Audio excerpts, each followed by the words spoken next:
Chelsea, Alabama. Detached garage build. Let's check it out.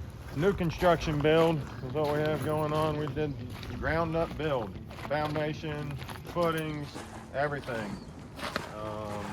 We're starting to get interior, so we're getting in the drywall trim.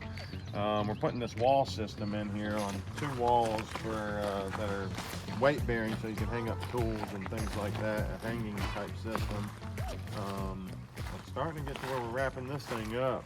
Just got to run our main power tap. We just ran the main plumbing tap and finish out the interior. Some touch up on the exterior and finish out the interior. So let's check it out. So what we have is basically got 2-car garage. There's adequate space in front of these cars. At first we just had it to where the cars could fit, and I forget how much we backed it up, but we added at least another 5 to 7 feet of depth on that wall. Both of these 2 exterior walls are going to end up having a hanging system.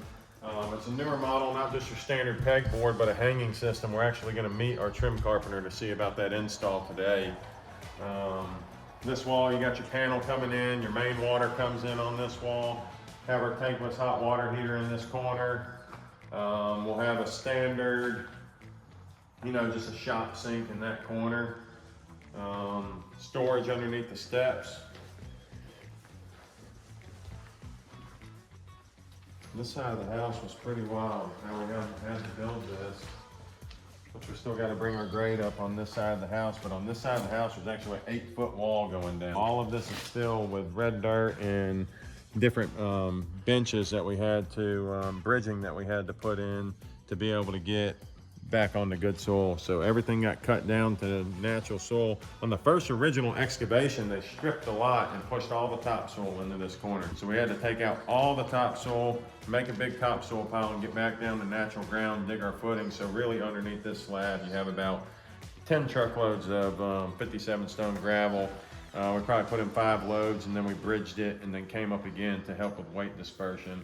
You come in through the front door, we'll have a small bench, sitting area right here. Just a coat hang closet, things like that. Full bathroom, vanity, toilet, shower. This would just be straight glass here. There was scheduled to be a wall. We actually just demoed that wall where it just had a walk-in door, so that'd be full glass. It's nice. The windows are nice.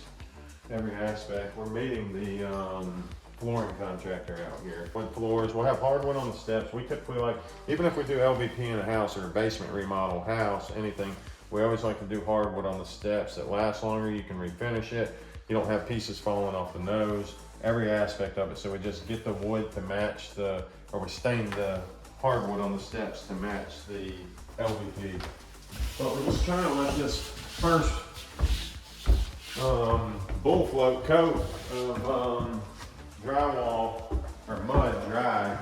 We'll come in, finish, hit it again, and then from that point on a 5-stage on the drywall, we'll start coming back with 45-minute mud, 5-minute mud, things like that.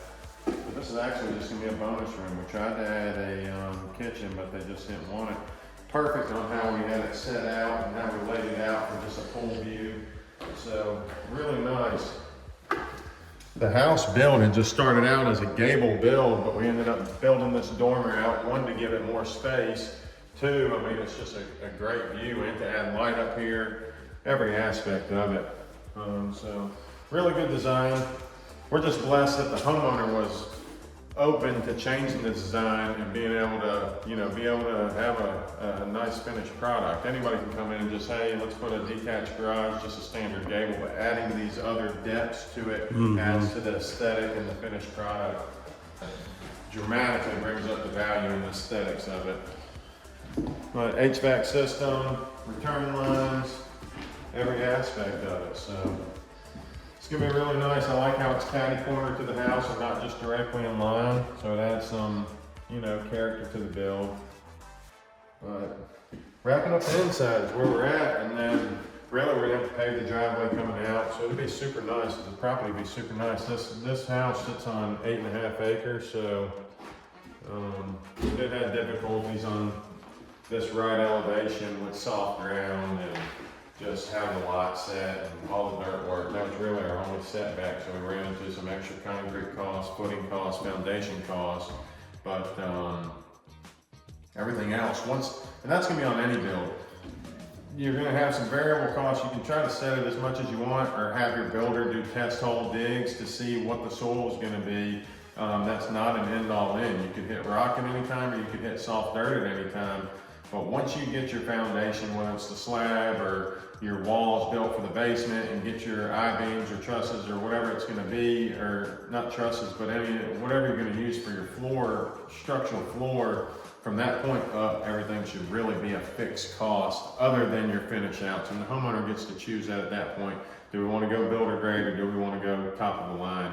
But getting away from the foundation and getting the foundation built and getting, whether it's a slab or your I-joist or floor joist or whatever that system is, once you get that done, things should be fixed. So we're on the back end of this one.